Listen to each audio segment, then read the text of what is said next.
Good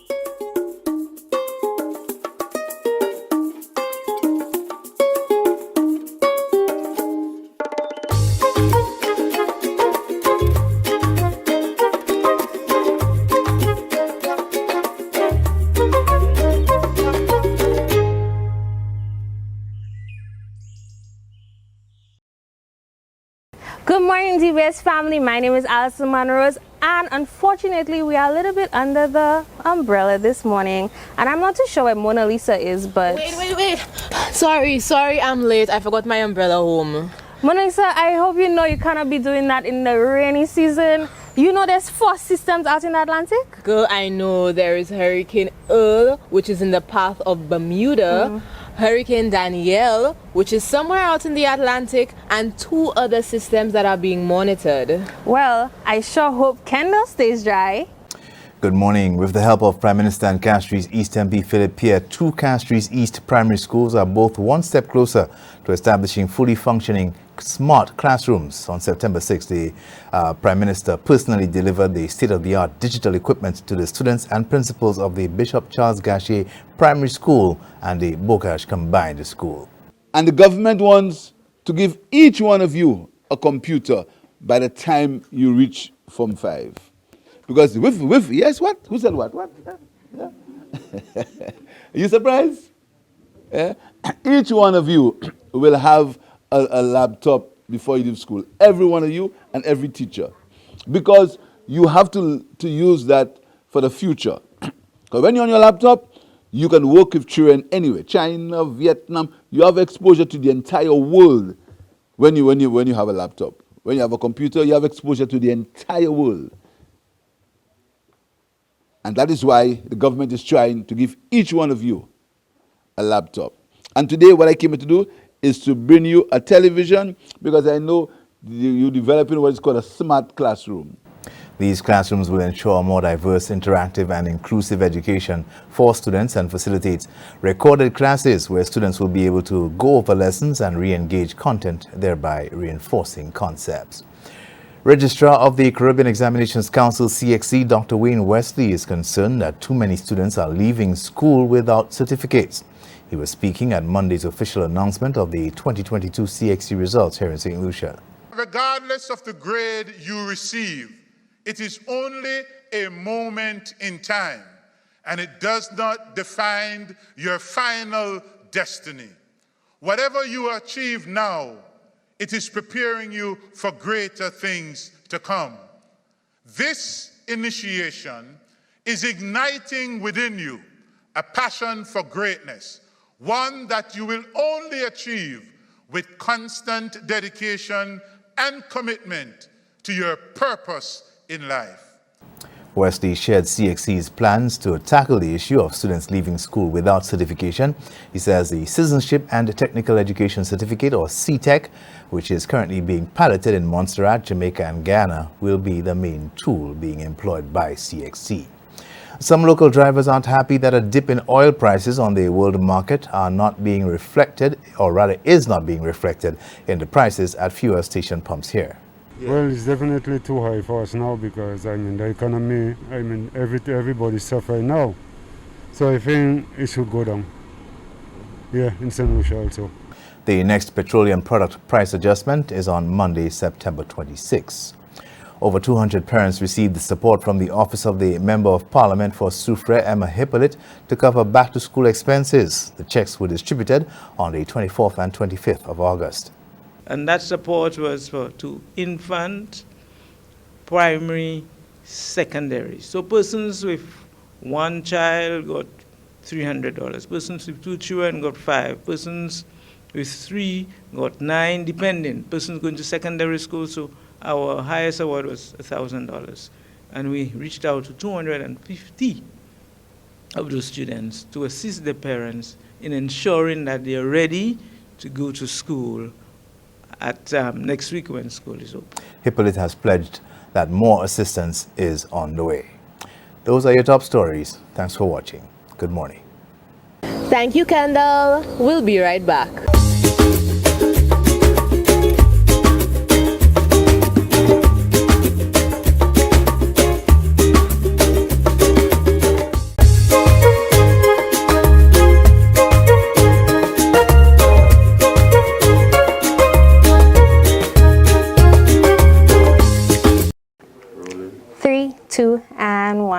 Welcome back to DPS this morning. Unfortunately, the weather got a little too crazy, so now we're back inside and we're nice and dry. But not as dry as Kendall.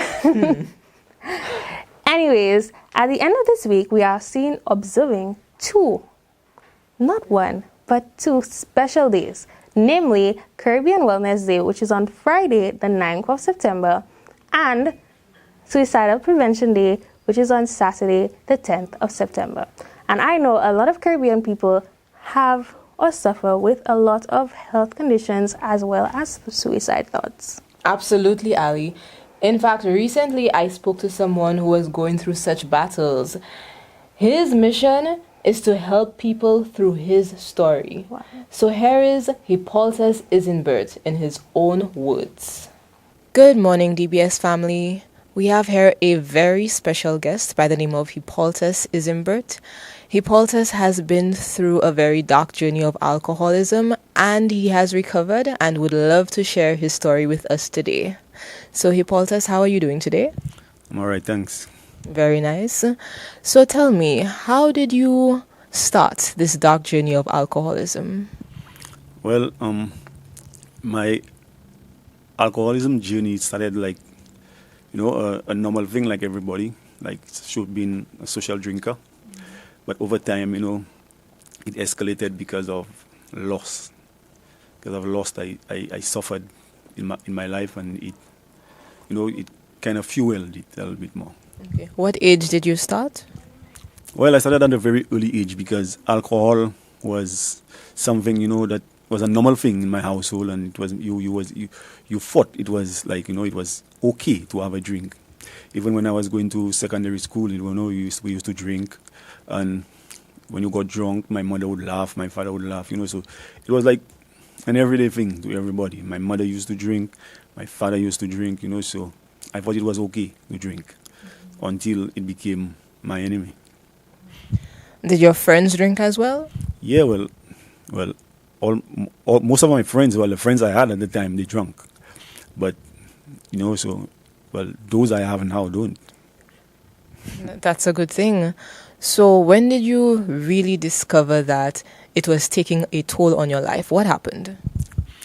Yeah, well, I was previously married, and, it was because of, my behaviors, the way I lived my life, because I came from a very humble beginnings, and where I attended school barefooted, and it was not the best, but it was not the worst. So I promised myself when I became of age, I would do better, like than my mother and father did. So I don't want my children to suffer the same things that I went through. So I'm a very ambitious dude, I would say, and I got myself in a situation where I was working with a construction company where the owner of that company saw something in me, saw probably potential, and he trained me to build swimming pools for him. And from that, I made quite a bit of money, and because I became very good at it. So I built a house and I bought property, and I was living the life. I was living every little boy's dream, I believe. And it's when I lost it all. When I lost the house, I lost the van, I lost the money, and even the job I lost. And that's when the drinking was I thought at the time was my only friend. So I drank a lot, drank to forget. So you mentioned that, just to backtrack a little bit about your school, that you went to school barefoot. How was that experience? It was quite fun at the time because you were not the only one going to school barefooted. There were quite a bit of children going to school barefooted, and your shirt pocket was always torn, and your pants was always unhemmed, and it was like normal. It was like a normal thing. You understand? We had to walk an hour and a half to school, and if you got wet walking to school, because there were not too many houses on the way to school, if you got wet, you could have taken off your shirt, hung it on the window in the school, and sit down in the class bareback. It was okay. That sounds very fun. So what about your family? How were they reacting to you when you were an alcoholic? Well, the sad thing is my family stayed away from me. They avoided me the best they can. You know, even now, I've stopped drinking, and now they tell me when they knew that I was drinking, like Christmas, they know, like everybody goes down south for Christmas. They would call ahead to find out if I was coming down. If I was coming down, they wouldn't come. That is so sad. Wow, do you have kids? Yeah, I have 2 kids.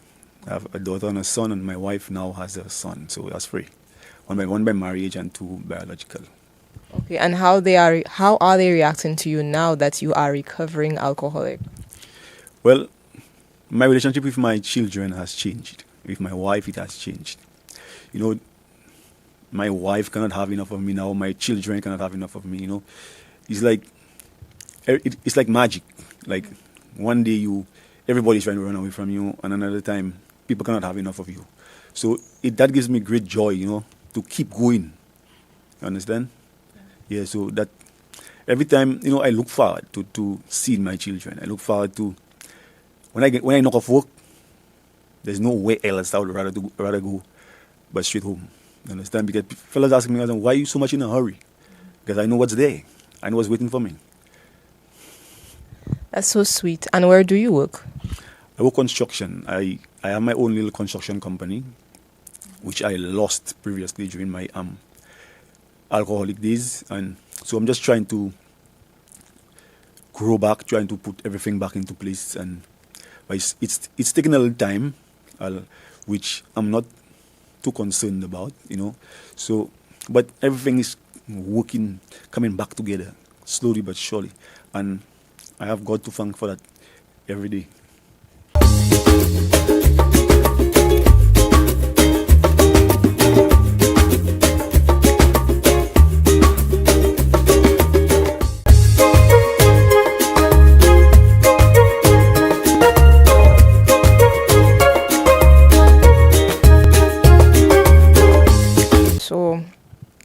Now that you are a recovering alcoholic, you told me that you wanted to help other people. Tell me about that.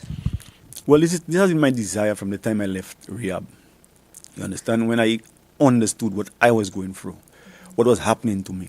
Because I knew I had a problem. While I was drinking alcohol, I knew I had a problem. I would drink alcohol, I would be drunk, I would leave my home, go in search of more alcohol. I would buy a shot, sip it. As soon as I leave the shop, throw it.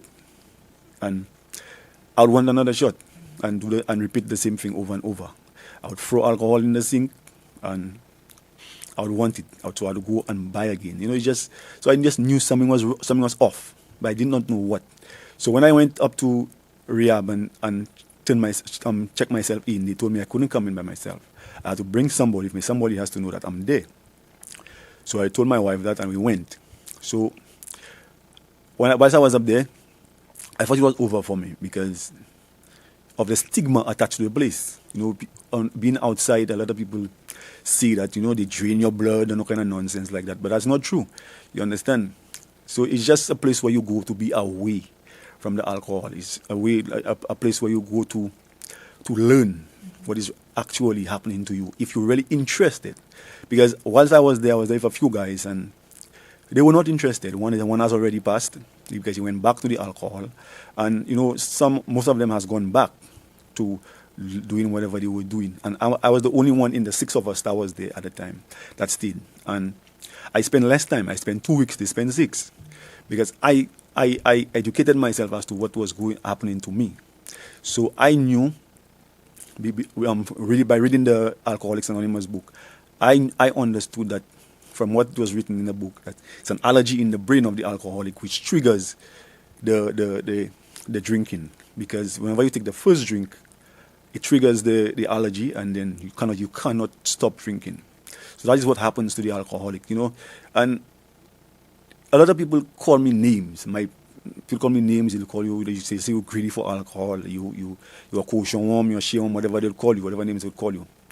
But you know, an alcoholic. When you see an alcoholic, somebody who drinks a lot, you know, it's a manifestation of their pain. It's a manifestation of their disappointment, because that's what was happening to me. You understand? Because of my loss, because of what I lost. So And that's the only way I could have dealt with it. And we alcoholics live a very lonely life. You might see us with a group of other people, but we are lonely because nobody knows what's going on inside of our heads. We know we are hurting. We know we are in pain.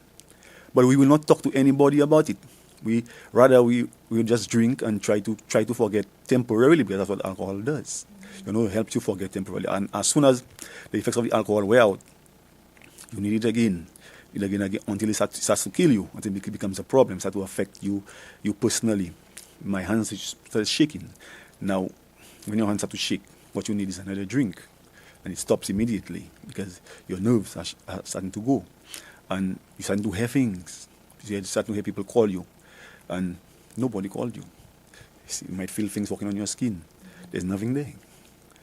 It's just, that's the way it is. Whenever it starts to affect you, it affects different people in different ways. And so that's just the way it is. So from the time I left rehab, that's been my desire to help. I started a meeting, but nobody comes. So it's very discouraging to see that. But I will not allow that to stop me. Understand?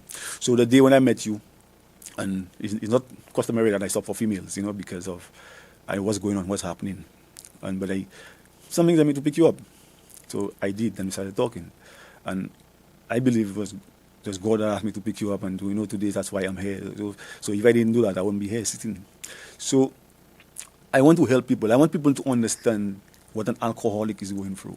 I want people to change the mindset of alcoholics, because when certain bus drivers, they wasn't seeing me, they haven't seen me for a period of time, they thought I was dead. So they asked my wife, "Where your husband? I'm gonna die."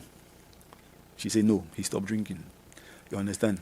So and gradually, I see the way people treat me changes, People start to look at me differently.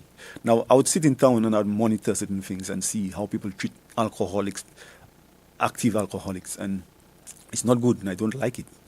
But what can I do? I would love to do more. I would love to do something, but my hands are tied, because these things are quite expensive to try to deal with, because to send an alcoholic to rehab, you cannot just take somebody off the street and say you're going to send them to rehab. They have to want it. You cannot do it for wife, you cannot do it for job, you cannot do it for anything. You do it for yourself. It's something that you have to want. Now, if you do not want it, it makes no sense. You understand? Now, when an alcoholic is active, like it's an active alcoholic, what we need is love. We need support. We need the support of those closest to us.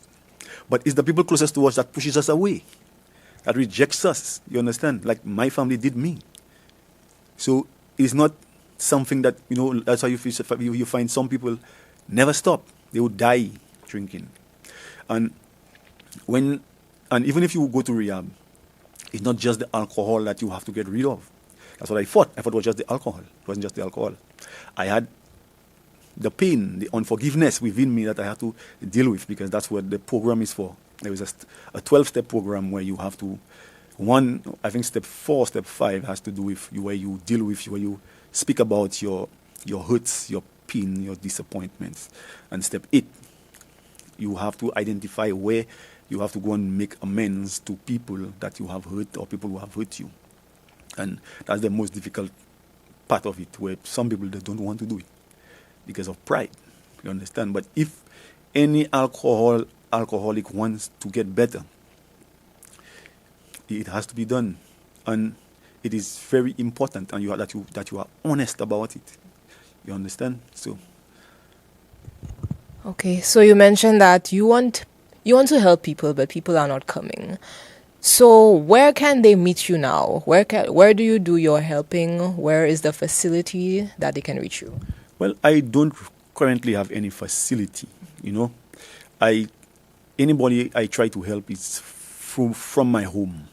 You understand? I try to use my home as a place where I can meet up with people, because my wife understands that anybody I bring, she's not supposed to be anywhere in the vicinity to hear like what's going on, because what people tells you is very private, and it has to remain between you and them.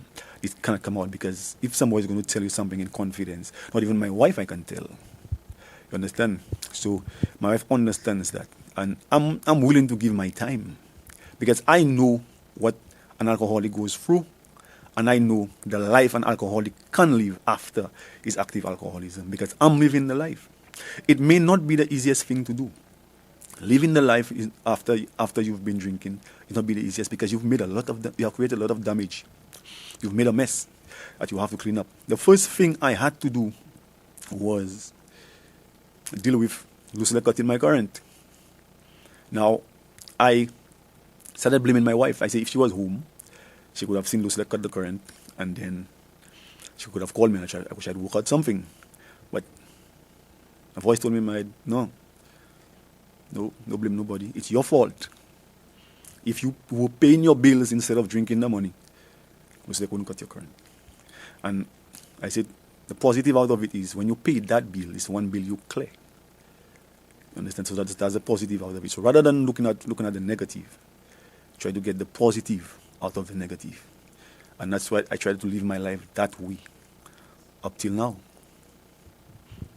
Very nice, very well said. I hope the people get a positive message from what you have just told us this morning. But where can they reach you? Do you have a number that they can reach you? Well, my cell number is 713-9021. And anybody who has a question, or if has a family member that is suffering with alcoholism and they needs to better understand what is going on, they can call me. And it doesn't matter what time, because I make myself available any time of the night, or it doesn't matter. Because I don't know, there's something in me that's just want to do something about that, just to help as many people as I can. I don't know if me coming here today, if it were to help at least one person, job done. Agreed. And I hope everybody out there, if you are going through any problems, anything that you want to talk about, any drug abuse problem, alcoholism, this is the right person to talk to. He has been through it all and he wants to help. So is there any, as we close this conversation, is there any message that you want to give to the public or anybody suffering through what you have been through? Well, anybody suffering or the family member which probably is about to give up on them, I want to tell him, don't give up. And the alcoholic, I want to tell him, do not lose hope, because there is hope. It is not impossible to stop drinking. You may not understand what you're going through, but I hope now you are able to have a better idea as to what is happening to you. But your drinking is a manifestation of your pain. So the quicker you can get rid of the pain, the easier it will be to deal with the alcoholism. So it is not impossible. It may be hard, but it's not impossible. Thank you so much, Hippolytus, for your time, and thank you for watching.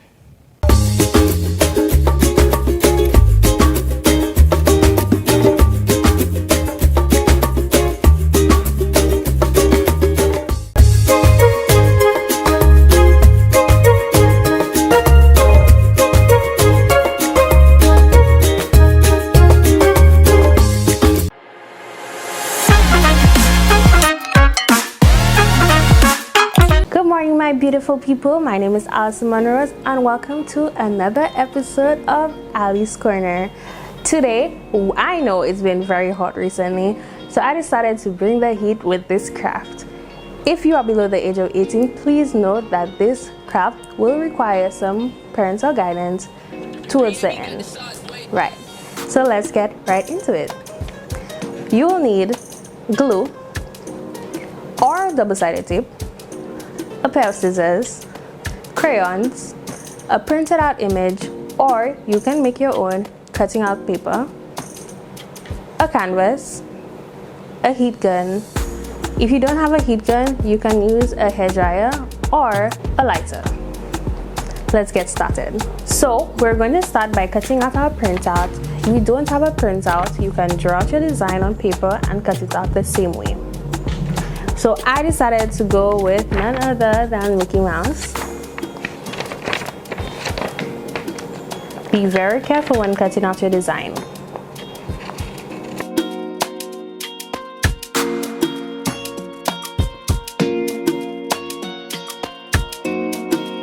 Alright, so once you've cut out your design, you're going to place it on your canvas and secure it with tape or glue. I recommend tape because it'll be easier to take out. Alright, so I've gone ahead and removed all the wrappers on my crayons off camera so we can just get right into all the good stuff. I have also added some tape along the top of my board so that I can add the crayons to it. So I'll be taking my crayon and I'll be cutting or breaking, I should say, about a third off of it. Using the shorter piece, I'm going to add it to the top. I will do so for all of my crayons and continue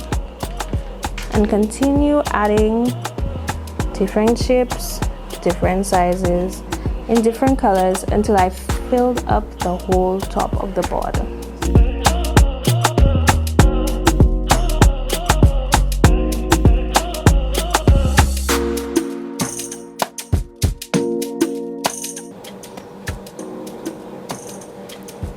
Alright, so now that you have all your crayons laid out at the top of your board, you are now ready to start melting. So you are going to take your hair dryer or your lighter or your heat gun and you're going to melt the crayons and they're going to drip down your board organically. If you'd like, you can just push around the colors and get the desired look that you're going for. Please note this is hot. Please get some parental guidance if you are below the age of 18. Let's get started.